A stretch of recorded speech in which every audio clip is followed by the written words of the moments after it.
Today's July 29, St. Olaf's Day. St. Olaf is a Catholic saint which may be associated with the Nordic god Thor. So here comes one more of these voodoo Santeria style examples of how North Europeans used to handle their traditional culture by reinventing animist knowledge with Christian images.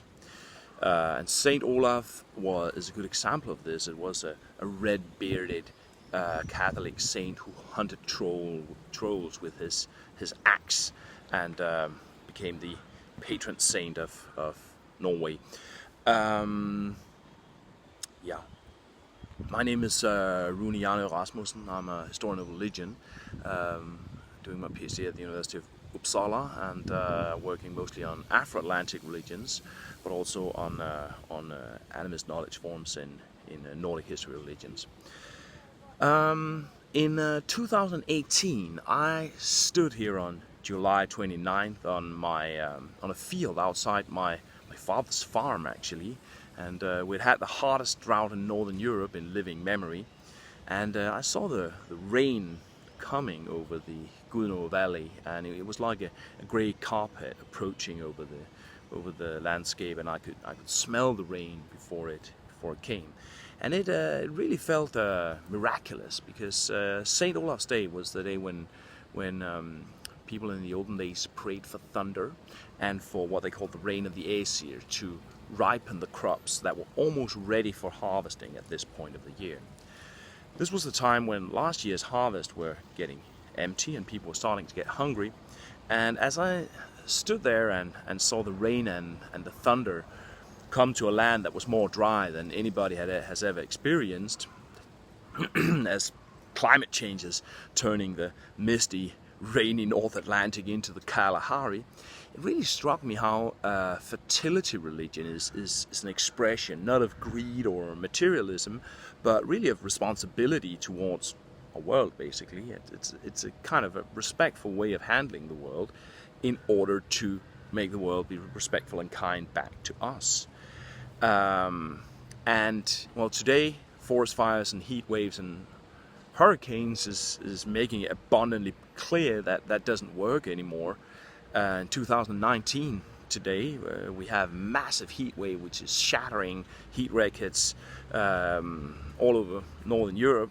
Heat waves, by the way, that was just set by a previous heat wave that happened just weeks ago in Belgium, Germany, Netherlands and France. There are new heat records, and all around the Arctic Circle there are levels of wildfires that are unprecedented in history.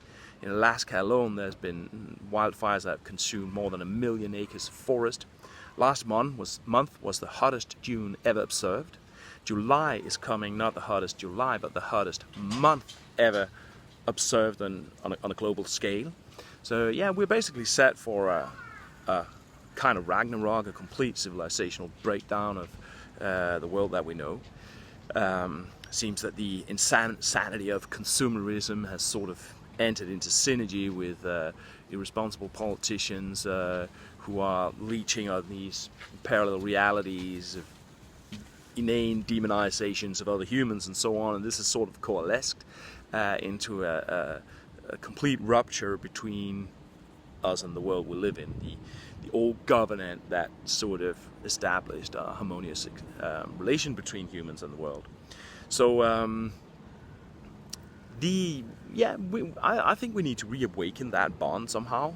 I mean, catastrophe is probably coming anyway, but we are there because the relation between us and the world is broken down. So majority animist knowledge, such as Nordic animism, is a way of trying to do that. Way of trying to re-engage the relation with the world. So yeah, here around July 29, harvests were thought to be ripened by thunder, which by the way was a theme throughout spring and summer, and there were several different of these personifications of thunder. Could be an old woman, could be a supernatural pig, actually. And however, in Sweden particularly, people basically called thunder Thor, or Thor man, or Thor god, and this in southern Scandinavia, this sort of animation of thunder would begin early in the year. In Denmark, the month of March was called Thor Month, and at that point a specific beer had been brewed, a Thor Month beer, which would be consumed around St. Olaf's Day here, July 29.